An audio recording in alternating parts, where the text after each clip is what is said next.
Greetings. Welcome to my little quarantine project run amok here. Uh, Working title, There's Nothing Wrong with Obsessing Over Aunt Diane. I'm going to talk about the HBO documentary, There's Something Wrong with Aunt Diane, and its subject, the 2009 Taconic Parkway disaster. I'm going to take a little different tack from most of what you'll hear about it, because I had a strange experience here in quarantine. I stumbled back across the documentary for some reason, and I had watched it years ago, but I watched it again, and it was, if anything, more captivating than the first time I saw it. And I found myself digging through articles, every podcast I could find on it. I bought the books by the family members that lost people in the crash, and I just was wondering why this story gripped me. I thought maybe I was a ghoul. So I conducted an experiment. I asked my friends, not ghouls, to watch it, and I tried to give them as few spoilers as I could. I said, watch it and just tell me your thoughts. I got some really interesting responses. I got people telling me I watched it over and over again. I've never watched a documentary and thought about it this deeply. I had a friend with pages of notes. I had one friend tell me I couldn't stop thinking about it. I had another friend send me a magazine article length series of text messages about his thoughts about Aunt Diane's psychological makeup. So my conclusion from this experience is that there is something really compelling about this story that maybe hasn't been articulated. And I'm going to explore it in the finest spirit of like college, sophomore, dorm, late night BS sessions. That's going to be my standard of proof here. But my proposition for you is that this catastrophe has all of the elements of great literature or great drama made exceedingly relevant for 21st century people. There are questions about motive, there are enigmatic characters, there is a plot that goes from blue skies to disaster, and there is philosophy and just you could talk about this situation and all of its fallout for days. It's something that there's a lot of angles that you can examine that all like yield a lot of material to think about. So I'm going to give you a summary of the events. In case you aren't familiar with this scene, I'll bring you up to speed, and also I'm going to sort of explain them so that I have some jumping off points for my thoughts. I'm going to talk about a few questions that are still floating around, and I'll give you, in one case, my best guess about the answer, but I'll also explain that just the fact that these questions exist are part of what seizes us. And then I will talk about this story as a literary tragedy, plot, characters, theme, all that stuff. So I will begin by giving you a summary of what happened that day. To quote the HBO documentary's black screen exposition, on Sunday, July 26th, 2009, Diane Schuler drove the wrong way on the Taconic State Parkway for almost 2 miles, crashing and killing 8 people, herself, her daughter, 3 nieces, and all 3 people in the oncoming vehicle. It didn't start that ominous. Sunday morning, the Schuler family wakes up at Hunter Lake Campground in Parksville, New York. Diane is there with her husband, Daniel, the dog, her son, Brian, who's 5, her daughter, Erin, who's 2, and 3 nieces, Emma, 8, Allison, 7, and Kate, 5. Daniel gets up early, does some cleaning, does some packing. He's got to work at night, so he leaves with his dog in his truck. A little bit later, about 9:30, Diane and the kids load up the minivan, and they hit the road. The lady that owns the campground said everybody was feeling really cheerful and happy. The girls had a great time. They were shouting, carrying on in the car. So Daniel goes ahead. Diane and the kids make a more leisurely trip. They stop at a McDonald's at about 10 in the morning. The kids get breakfast. They play on the play place. Diane gets an orange juice to go. Then they drive up the street to a gas station.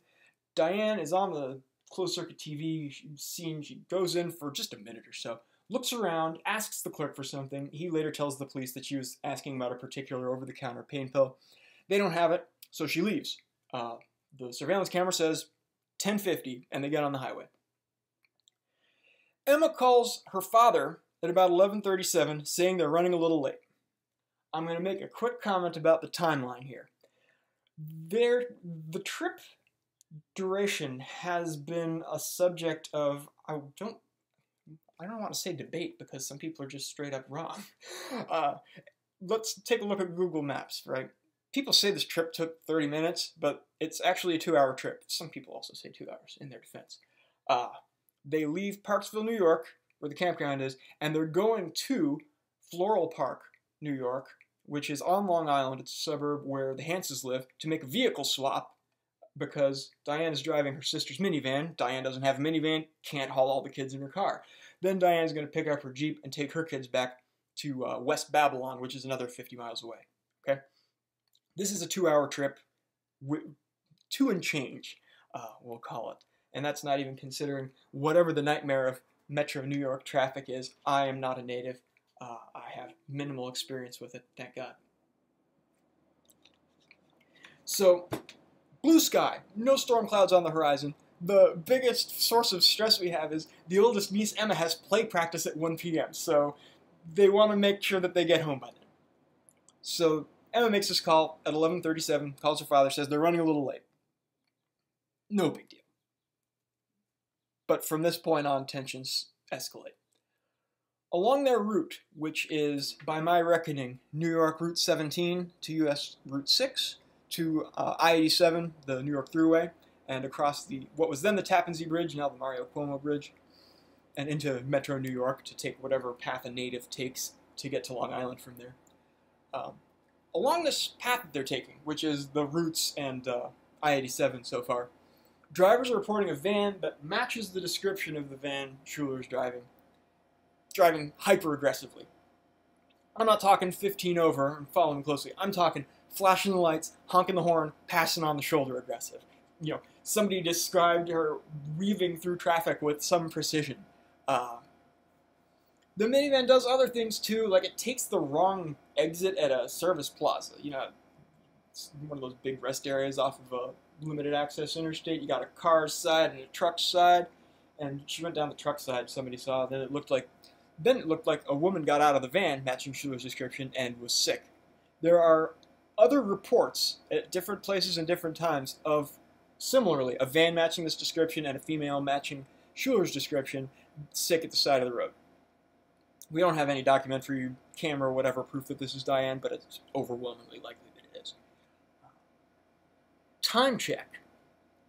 From what I could surmise from Google Maps, they're about 20 to 30 minutes behind the schedule Google thinks they should be on by the time they're at the Harriman Plaza and the Tappan Zee Bridge. They're about 20 minutes behind by the Harriman Plaza. They're about 30 minutes behind by the time they reach the Tappan Zee Bridge. Diane wasn't dawdling on the highway, so there is missing time that would sync up with some time spent at the side of the road being sick. What's going on? Well, we have cell phone testimony, and we have cell phone activity and corresponding testimony from the family.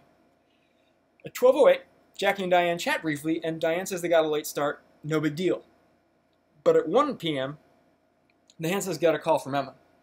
Jackie does, her mom. And Emma is keeping it together. Jackie is really surprised and freaked out by this call because the oldest daughter's at the verge of tears and she can hear the other kids crying in the background. And Emma says the ominous words, "There's something wrong with Aunt Diane." She asks to talk to Diane. Diane is in pain, she's having trouble seeing, and sounds, according to Emma, and when Jackie talks to Diane, she sounds disoriented. She says, "Oh, they're joking, whatever." But alarm bells are going off in Jackie's head. The call is dropped, and at that moment, Jackie's husband, Warren, comes home. He was doing some Sunday morning work at the office. Jackie tells him something is up, and so Warren immediately calls Diane, and he ascertains that she is in crisis. She's confused, she's slurring her words, she's calling him her husband's name, and he is very, very, very concerned. He asks to talk to his daughter, Emma, again. So now this poor 8-year-old has to try to save the day. Her father asks her a pretty clever question. He says, "You're pulled over by this bridge. Can you see any highway signs? I need to know where you are so I can come get you guys."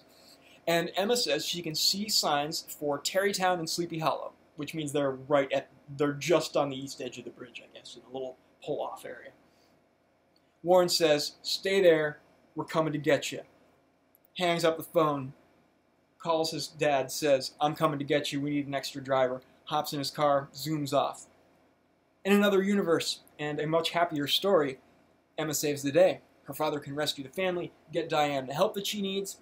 Everybody lives happily ever after. Unfortunately, in our story, Diane leaves the phone at the side of the road and continues driving. From this bridge, nobody knows what path she takes over the next few minutes. She sort of works against her expected direction of travel. She takes like back roads or drives north. She should be working east-southeast, but instead she's working east-northeast. Regardless, she winds up entering the Taconic Parkway at the Pleasantville Road interchange near Briarcliff Manor. There, in full view of alarmed motorists flashing their lights, honking their horns, waving, desperately trying to stop her, she drives down the exit ramp the wrong way, enters the northbound lanes heading southbound.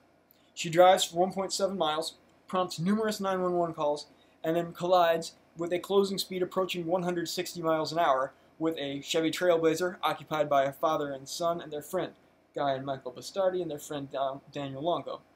The Chevy pinwheels away, strikes a third car, glancing blow. Its occupants are mercifully only slightly injured, and the van comes to rest in the median.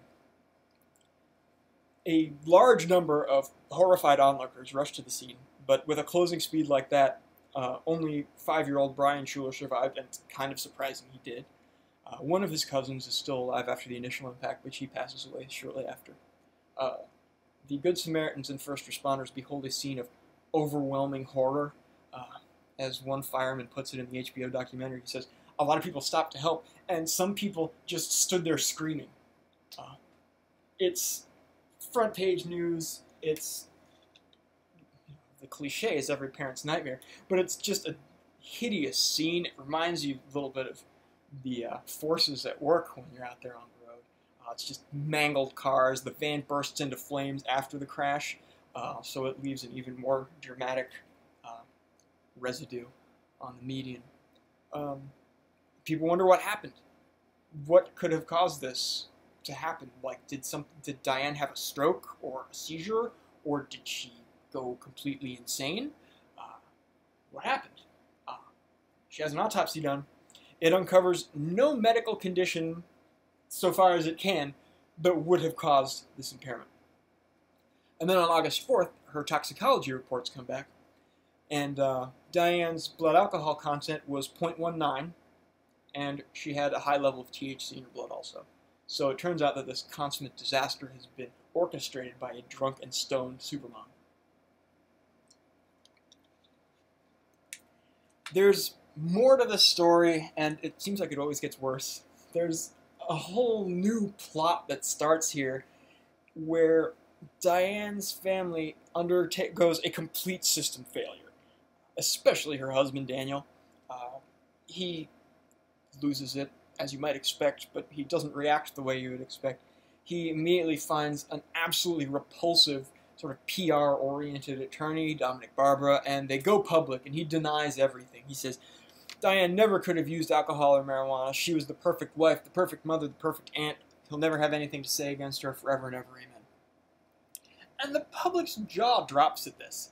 They go on the talk show circuit, spouting lunatic theories, none of which correspond to Diane consuming any chemicals. And the families of the other victims are completely outraged. I read the Bastardi family's book, and just, it's bad enough to have people ripped out of your life, but then it seems like the family was like doubly wounded by how Daniel and company dragged this out, and just their rage bubbles off of the pages. These poor people just can't get through it and mourn properly because of this circus that this guy creates. The Hanses quit speaking to him. I also read Jackie Hans's book, which is really good. I'll mention that some more later. And with all of this circus, for lack of a better word, HBO becomes intrigued. So, let's talk about some questions. Um, this is one of those stories where we know a lot of facts, but not a lot of truth, which is something that's compelling about it. Um, the biggest question, of course, is why did Diane do this? Was she an addict that was out of control? Did she have some kind of psychotic break that she was desperately trying to self-medicate and she was then completely out of her mind driving the wrong way down the highway? Was she performing a suicide, which opens up all new vistas of horror, you know? But part of my argument that this is a compelling story is whichever of these explanations you choose to believe, the story still has a lot of meat to it. I'll give you my explanation just because it's going to frame how I talk about the dramatic content of this story. But if I thought it was some other explanation, all of the things that I discuss will still be relevant. Just the details will change. It is my contention that Diane was a closeted alcoholic and a much heavier drug user than anybody knew, that she had a rough weekend and or severe dental pain, that she was self-medicating, she got a little out of hand, and then she was, for psychological purposes that I will explain later, she was confronted when her brother called her at the side of the road with how much she had screwed up and was facing the revelation of all of her darkest secrets and the threat to the life that she had built by being revealed to be a drunken stone supermom, risking all these kids. And so she tried to evade and tried to get home so that she could deal with the problem, but she was just too messed up.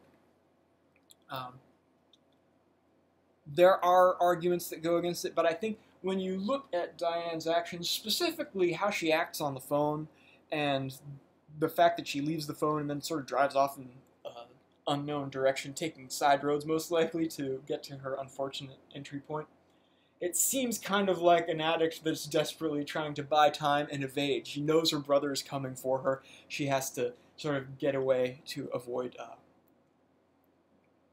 being unmasked, really. The other drivers on the Taconic say she looked like she was on, like, locked in on a mission. But all my state university people can probably bear me out on the fact that it kind of reminds me of being drunk and stoned and trying to unlock your apartment door at 2 in the morning. You have a face of fixed concentration, however poorly you're executing the task.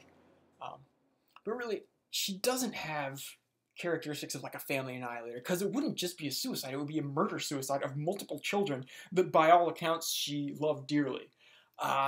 It just doesn't, I don't think that stacks up with what we know about Diane and with her behaviors that day, as well as an addict that goes from a functional addict to an extremely non-functional addict in the matter of a few hours. So, let's talk about why this story grips us. First of all, the documentary is an outstanding piece of work. One of my marks of quality is if I know the outcome of a story and I'm still feeling tension while I'm watching its narrative unfold, I know that's a well-constructed drama, right? It reminds me of kind of like the movie Apollo 13 from back in the 90s. It was a similar experience for me. But yeah, they split the narrative up into, they recount the events of that day, and as the tension grows and more weird things are happening, they keep switching back to the people in Diane's life, like her husband and her sister-in-law, that are trying to prove that she was innocent, and also other people from her past that they interview to try to get an understanding of this lady. The visuals, I think it probably was one of the first documentaries to use like drone shots, at least in my recollection. They've got these beautifully lush and peaceful panoramas of the countryside that these routes cut through in, I don't want to say upstate, but non-greater New York. More than anything, the documentary is an amazing depiction of denial. I will go into the denial of the family a little while later, but I just had people that It sounded like if they were in the same room with me that they would have grabbed me by the shoulders to shout their just amazement at the bald-faced denial that goes on in the documentary. So you watch that, and it's people's entry point into this tragedy. And maybe there are some subconscious things that grip us about it too. Let's talk about just the narrative. Right? This is the cliches of every parent's worst nightmare. But this is a proximate nightmare. It is the unthinkable but the easily possible. Right? This isn't War of the Worlds. This isn't Outbreak. Perhaps not a timely reference. This isn't some science fiction disaster that's wiping out your family. This is a drive home from a camping trip meeting a drive up to dinner and disaster. The random factors that can avert or cause a horror all seem to flick one after another, like fate is decreeing it. Sorry, there's a little bit of an inexorability to it. But you've got this outrageous horror. You know, you've got a pile of dead kids, for God's sake. You got a bunch of guys that were going to dinner that get blinked out of existence in a millisecond. You've got a horrible scene that is vividly captured. By the way, if you watch the documentary, they do have a shot of Diane's corpse at the end. In one of the YouTube ones, it's at like timestamp 1 hour 31 minutes. Just a word to the wise. It's a little shocking if you're not ready for it. Yeah, this is a nightmare that you can imagine. And you can imagine yourself as anybody in it. Nobody in this documentary is all that different from you or me. In fact, it's kind of ominous that way, right? Think about the witnesses. Have you ever seen a car accident? That's a heavy thing to digest.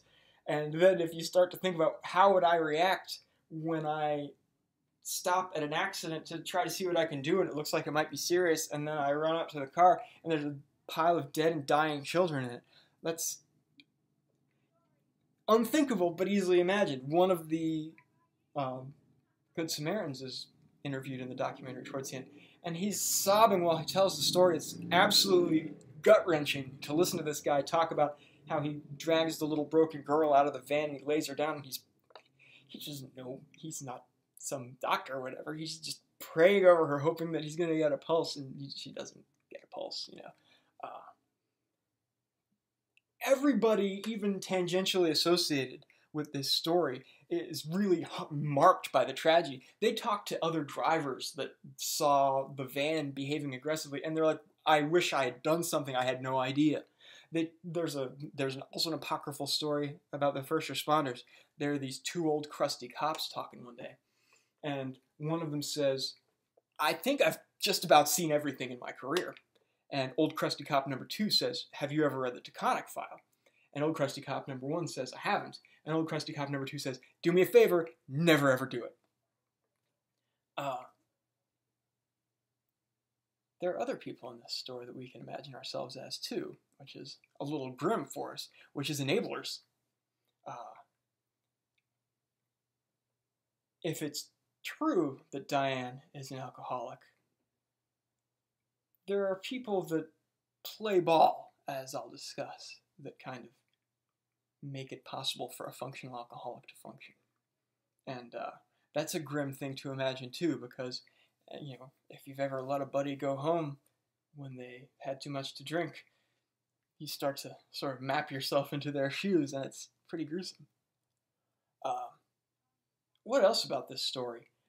It's a story that doesn't end. It's really multiple stories stacked together, because you have the story of Diane that ends abruptly in the accident, and then you have parallel stories that come out of it between the absolute nightmare of Daniel and his system failure and the unremitting horror of Jackie and Warren Hance losing all 3 of their kids, and the just miserable open wound that keeps getting poked that the Bastardes and Longos have to deal with because they lost grown men. but they still lost people, and they don't get a chance to grieve or mourn in private. Everything that happens, people keep asking them for opinions. It just drives them insane, as it should. Let's talk about some dramatic elements.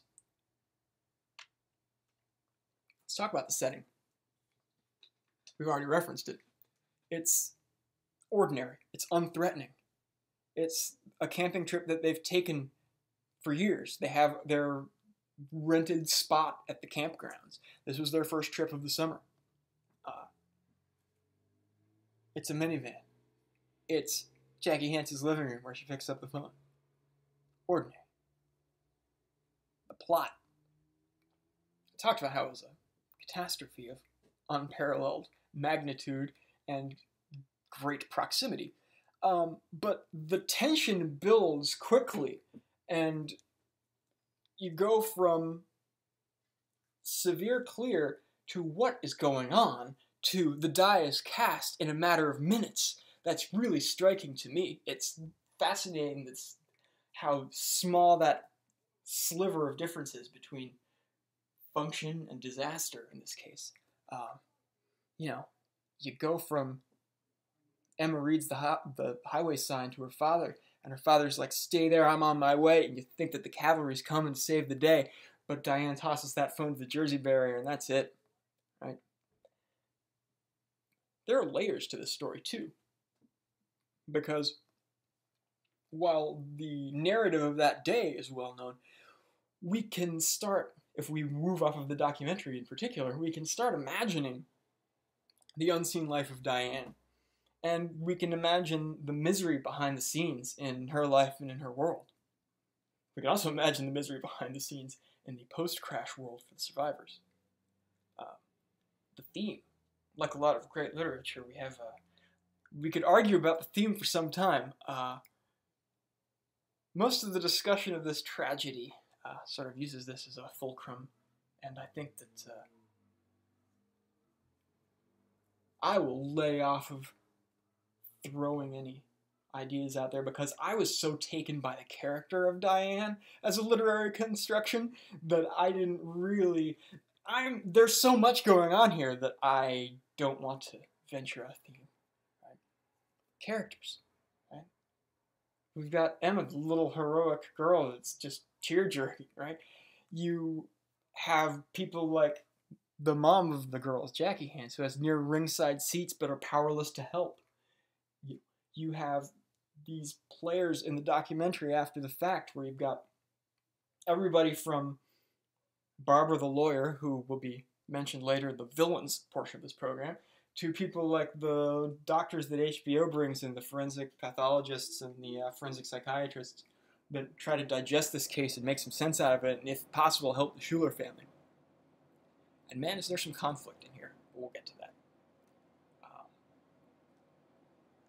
One of the things that's really literary about this story is this story metes out punishment to its victims like not a lot of stories I've ever heard of, right?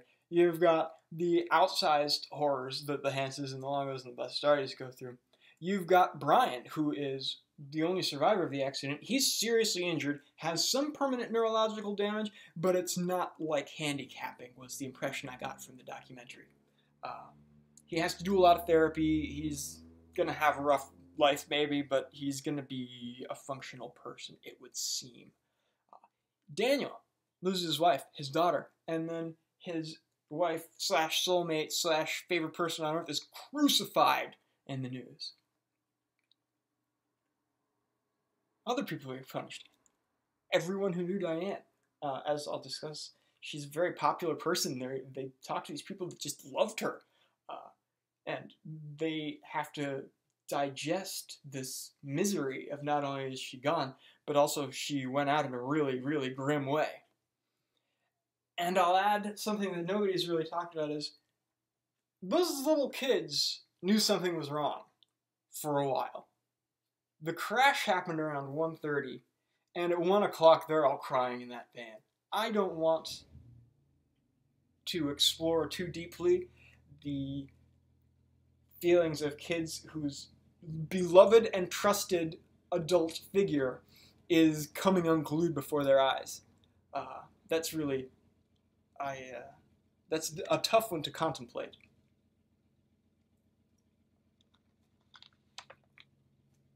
Then there are gaps. I say we know the facts and not the truth, but there are also some facts we don't know.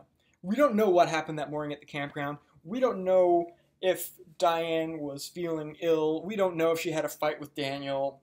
We don't know how Diane felt about basically anything. Some of the truths. We don't get a really good feeling for what anybody in Diane's life knew about what she did, I don't think. So we wind up filling in the blanks. We get a lot of opportunity to look at these people in the documentary and wonder and imagine what their lives were like with her, and what they saw and what they missed. Let's talk about some characters. Villains. We have a disparate collection of heels in this story. I'm going to start with the PI, Ruskin, in the documentary. Basically what happens is Daniel hires the lawyer Barbara, and Barbara hires Ruskin, who's a retired and or disgraced cop, who's a PI, and he's going to find out evidence to clear Diane's name, and he's going to run some new lab tests and all that stuff, right? Throughout the documentary, he is like some sort of unphysical apparition of evil. He never appears. They try to talk to him. He's like, yeah, I'll talk to you for 25 grand. And he just seems like the scum of the earth. And then at the end, we find out that he actually did what he said he would do. They had paid him to do, gather X and Y evidence and then rerun the tox tests on Diane's samples. And as we find out at the end of the documentary, he had actually run those, and they came back the same. They came back positive for alcohol and marijuana.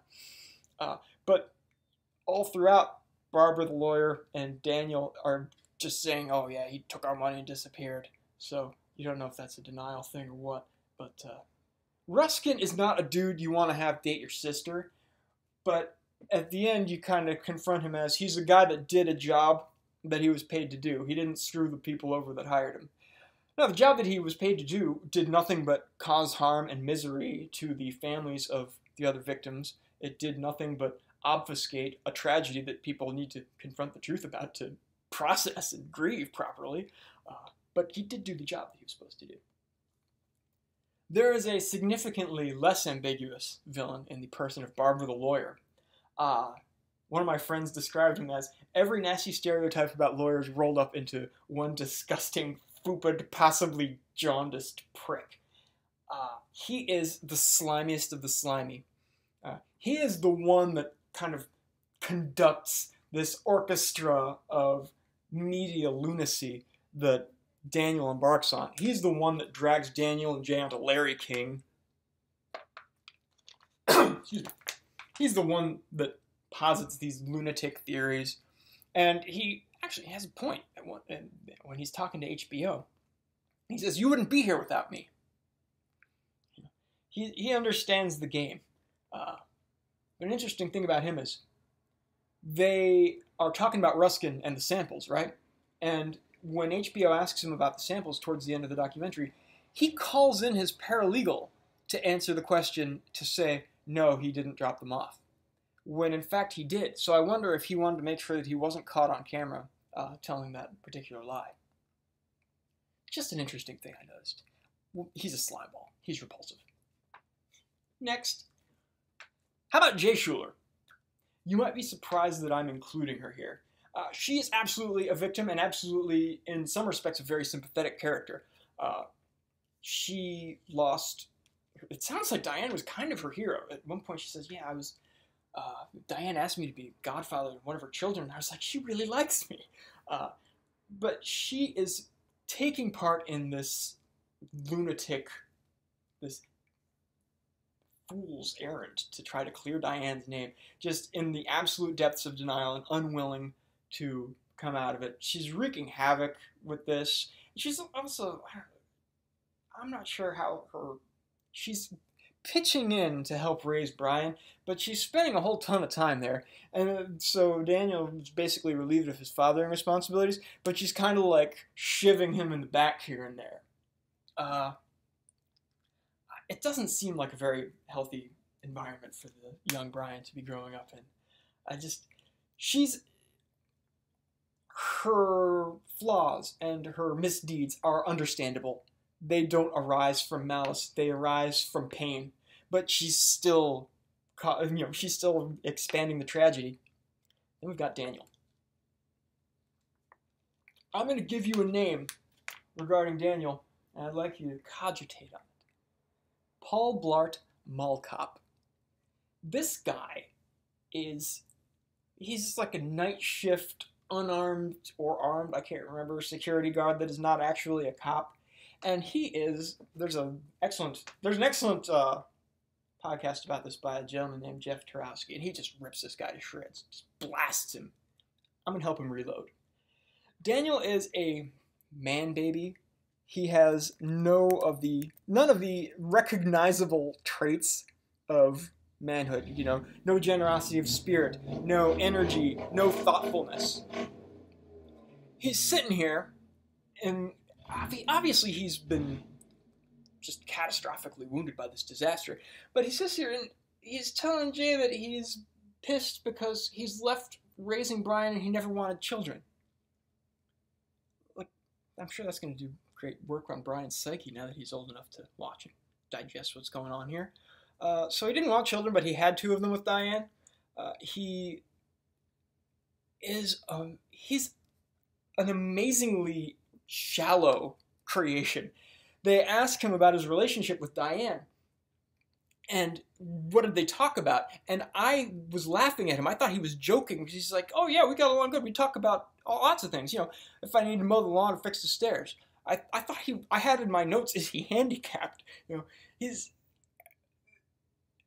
He actually helped me in my conclusions about Diane, because this guy was totally unequal to any of the tasks of fatherhood, of husbanding, of being a grown-up man.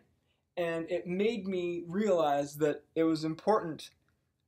The reason Diane chose this guy helped me kind of unpack her psychopathology. You'll hear the friends in the documentary say she thought she was never going to find anybody else to love. To which I reply, she wasn't that fucking fat. No one is fat enough to have to marry Daniel Schuler. If you think you are, call me. We'll exercise together. Ridiculous character. There's one more villain that I didn't realize until much later, which is the media. They ate this story up. It is insane, the amount of coverage that it got. Some dude in Ohio, am talking about it 11 years later is a pretty good indicator that it got massive coverage. And they just harassed these poor people in both of the books, in the Bastardes and the Hansen's book. The media is like a shark or like a poison cloud outside whatever sanctum they can find. They can't go out and expose themselves to it because it just won't leave, and it's like a shark tearing to shreds. It's awful. So if you want to get meta, remembering that we are conducting a college sophomore late night dorm level discussion here, we get the story about Diane from one of the villains of the story. Whoa.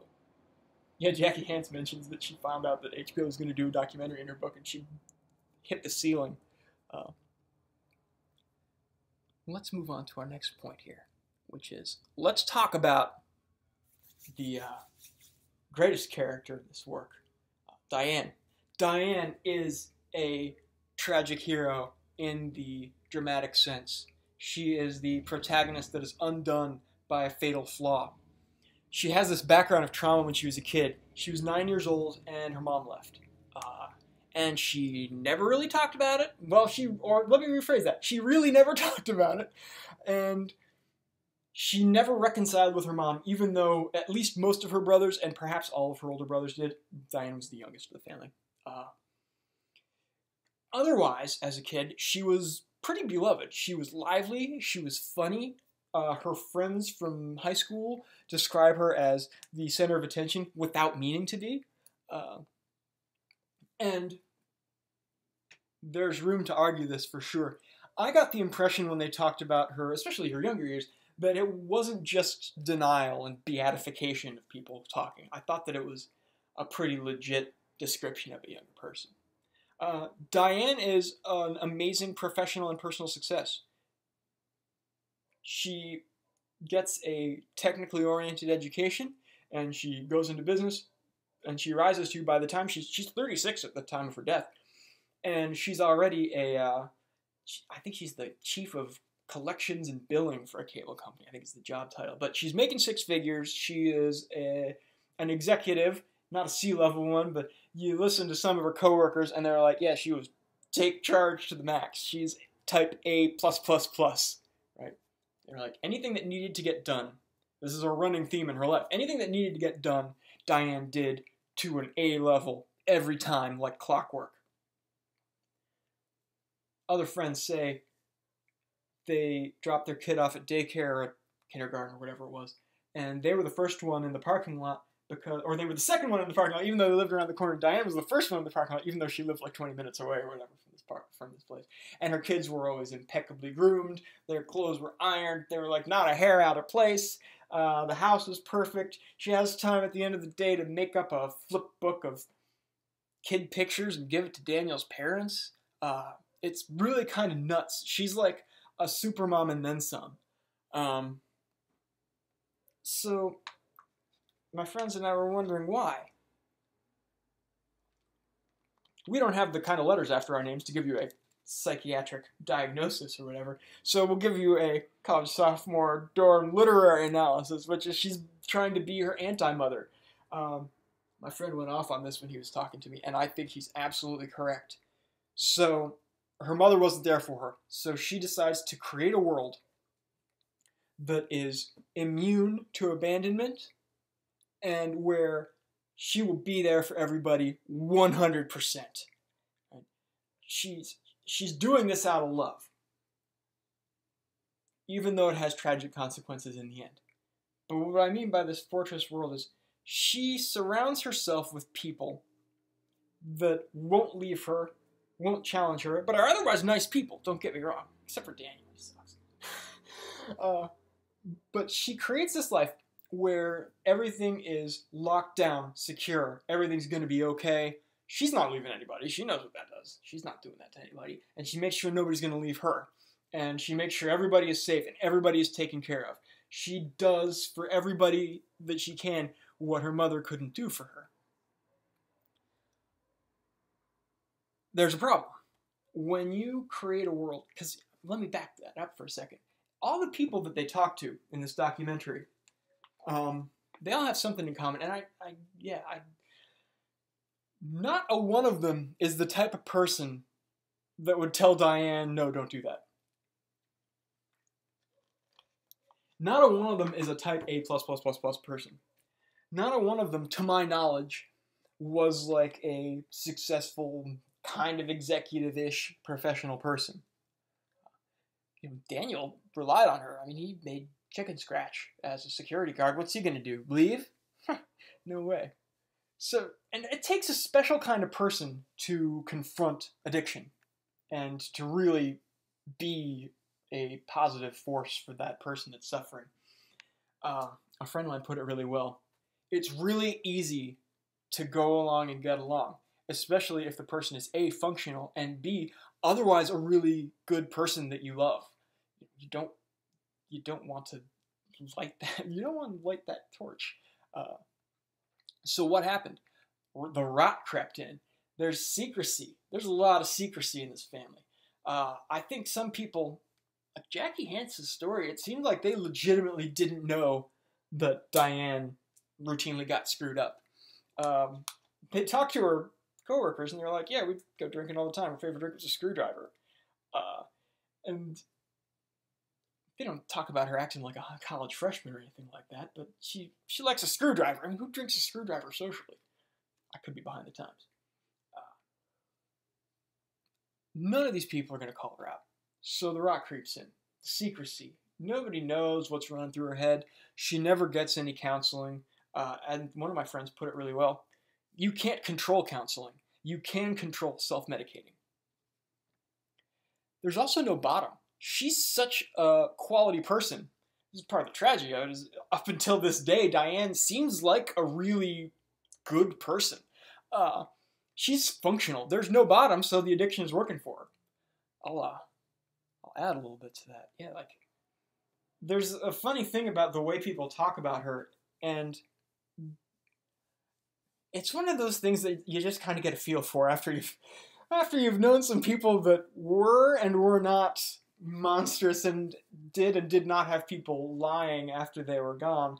And I think that people genuinely did love her, and she genuinely did love people. When they talk about her being type A+++, they talk about it in a kind of lighthearted way that I didn't see any trace of horror or, like, evasion behind. They talk about her, like, arguing with the sat-nav. They don't talk about her flipping out on a waitress because they didn't have the right kind of cheese in stock. You know, it's very chill. It seems like she was in charge because she loved you, and was just kind of a knucklehead at worst. So what happens to her? We've got this lady that's... She is primed for a disaster, even though she doesn't know she's primed for a disaster. And if you were on the outside looking in, you wouldn't think that she was. But she is. We don't know what happens this day. We don't know if she has dental pain. One of the things that she couldn't control was her dental health. They talk about her horrified aversion to going to the dentist. And at one point they mentioned she got up during a root canal. And I pray she let them at least, like, put a temporary filler in there before she left. Because that's Infection City if she didn't. She got up during a root canal and left. That is aversion. One of the things that was interesting was one of their forensic psychiatrists added that chronic pain is a different kind of problem for people that are control freaks and type A+++ than it is for everybody else. So she has some factors that could be wearing on her. It's Sunday morning. We don't know if she and Daniel were actually, like, maybe partying the night before. She has to work in the morning. She has to drive 3 hours this day. If she's hungover, had a fight with Daniel, has tooth pain, and has a car full of loud children driving back, you better believe she'd like to get some relief. And so it's really easy for me to imagine that when somebody doesn't have her usual standby medication, which, since she's like type A+++, I'm certain that she had sitting around all the time, she's getting out there on the road, she pours herself a drink, has herself a toke, and she's going to loosen up both her tooth pain and her soul. What happens? She gets a little bit of relief, absentmindedly hits it a little bit more, and then we find ourselves, you know, weed and booze, they don't really work and play well together unless you are looking for a party. Looking for a party where you don't move a whole lot. They combine, for those of you that are not familiar, somebody in the documentary says 1 and 1 doesn't make 2, 1 and 1 makes 3. That's a really good explanation. The same amounts where if you had just drank X beers or smoked Y weed, you wouldn't be particularly messed up. If you consume them together, you're going to be in some trouble if you're going to be trying to do anything besides, like, watch some sort of cartoons, probably. So what happens? Where is Diane as a character here? She's sitting there in that pull-off at the Tappan Zee Bridge, facing an addict's worst nightmare. There's a really good podcast I'll link in the description where it's the guy's a psychologist, and he talks about this in detail, right? She has been working as a functional alcoholic for we don't know how long, could have been years. And this manic lifestyle that she had been leading had done her a lot of good, even though it had left her sort of vulnerable this way. But she's being kind of undone poetically. She is threatened by actual abandonment. And it's interesting that she doesn't lose it until she talks to Warren Hance. Warren Hance is also a professional guy. And he's not, like, super close. He's not dependent on her. He has his own house and family, and as her older brother, you know, he's not somebody. He is somebody that would tell her no. He is somebody where if he shows up and he sees that she is 3 sheets to the wind and stoned out of her mind, there's going to be some problems. She's going to face some certain consequences for it, and some of it might be abandonment. It will certainly be mortification. It will certainly be loss of face and exposure. All of her secrets are about to be pulled out into the harsh light of day when Warren and his dad get there and they find that she's just bombed out of her mind. So what does she do? She has to keep her secret, right? She has to keep the secret because that's the only way that she can maintain this fortress world that she's created. So she tosses the phone to the Jersey barrier and proceeds.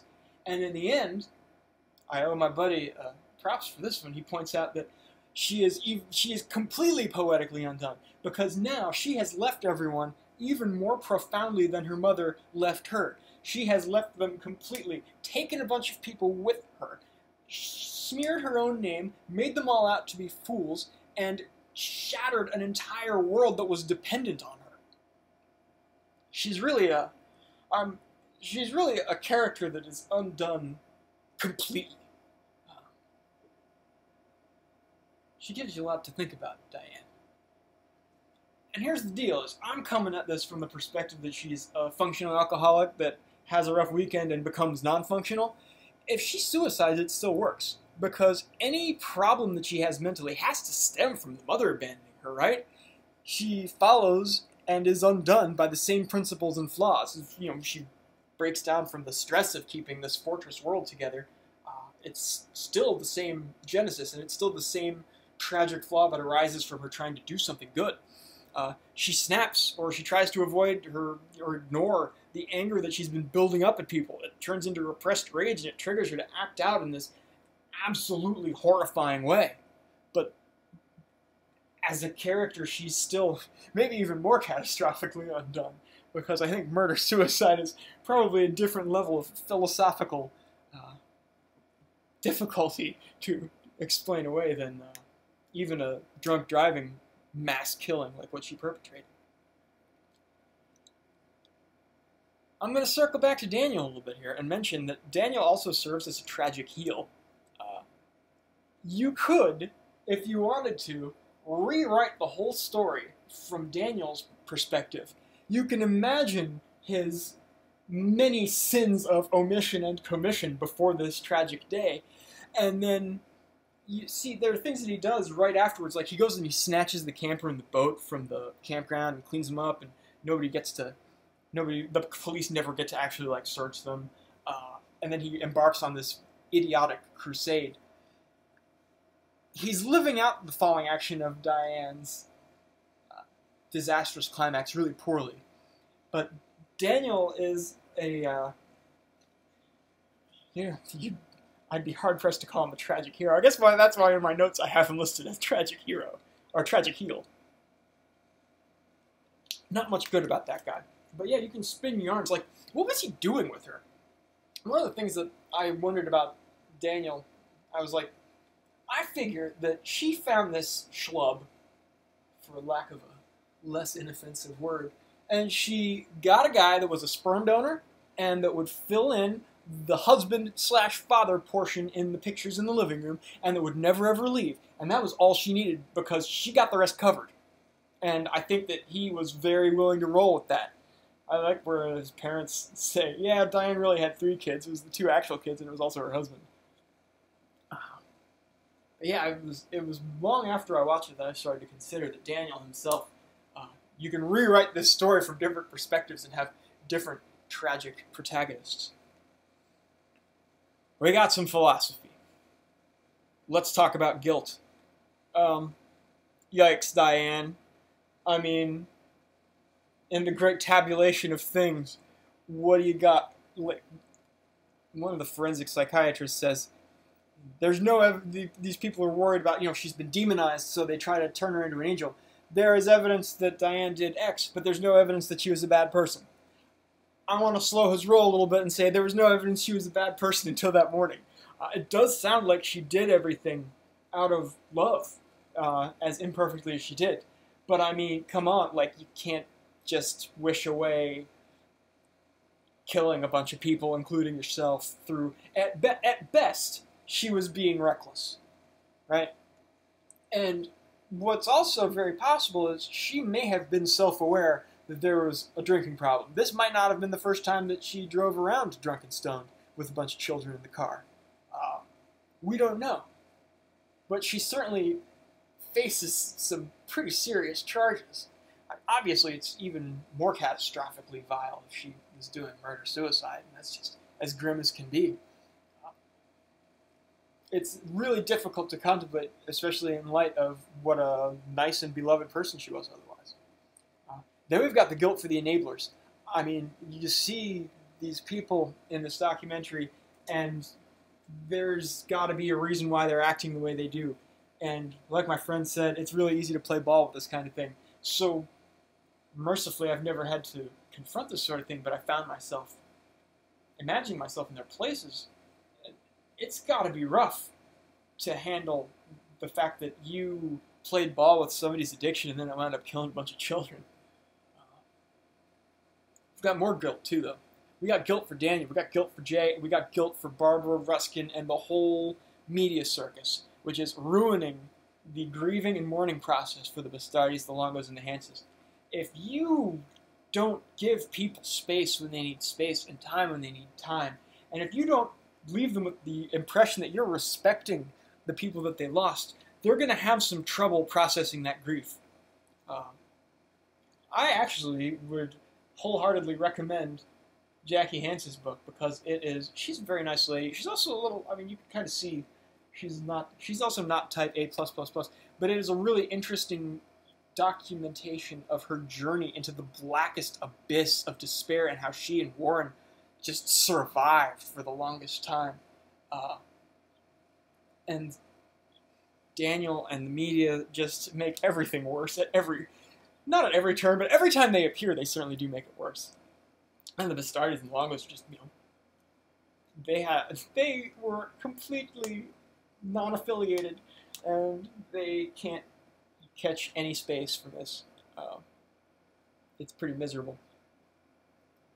Lots of guilt to consider. Which is why denial exists. I mean, man, there's a lot of stuff in this documentary and a lot of stuff in this story, but man, denial, it jumps right out at you. It's crazy. This is not cutting-edge medical science, this talk screen stuff. This has been around. It is admissible in court. I don't know what kind of a leg you have to stand on to say that that's not the case. So what are they doing? They're grasping at straws. Daniel and Jay go to the meeting towards the end of the documentary with the veteran medical examiner, and he says the autopsy was done well, all the tests and everything were done well from a clinical perspective. And they're trying to say, well, maybe she had a stroke and she grabbed the vodka thinking it was water. And you see the guy's face and he's like, will someone deliver me from this nightmare? It's really... They're just not able to confront the truth. And denial and secrecy is big in this extended family, I think. Because right after that is a scene that I think kind of is shorthand for the whole family. Is Jay goes outside with the crew. They're in some skyscraper in Manhattan. And she lights a cig. And she says to the documentary crew, nobody in my family knows I smoke. Well, I guess they do now. I got a couple things about that. One, Jay is north of 40 years old. And two, they interview her earlier in the documentary, and I went back, and you can see her pack of parliaments sitting behind her in what I would presume is her house, or one of her relatives' houses. So, what I wonder is, does everybody just play ball with that, where she pretends not to smoke, and they pretend not to know that she smokes? Like, that's a really high level of cognitive dissonance, I think. There's a really good line from one of the other, I think it's the Bastardis' wives or daughters-in-law that say, we've forgiven Diane, we're working on the ones that are still alive. Which I think highlights the effect of all this denial on the other people that were victimized by this horror. The most glaring case is, I was a little confused by the events at the end, where Ruskin calls back and he says, the talk screen came back the same as the first, and I already gave you guys those results. And she says something about, oh, they told me not to pick up the phone. So, like, what happened here? Did Daniel get the results, and then tell people not to acknowledge them and he repressed them? Or did they all know and she was just making something up? Or, like, what's the deal? It sounds like the results were conveyed but not processed. It's pretty weird. So yeah, I'm going to conclude now because I've been talking about this for far too long. And there's still a lot left that I haven't discussed. There are unexplored avenues in this gigantic, sprawling catastrophe of a story. But I just wanted to give you some of my thoughts about why I thought this was compelling for people. So I guess I'll wrap it up here. I don't know if I'm ever going to do any more of these. I don't know if I'll ever find a story that's quite this gripping for everybody I introduce it to. But this was really fun. I had a good time investigating this. So lots of thanks to my friends. Thanks to the people with excellent resources out there that I was able to take advantage of. And for all you guys out there, stay safe, stay happy, be good, have fun, and always remember, there's nothing wrong with obsessing over Aunt Diane.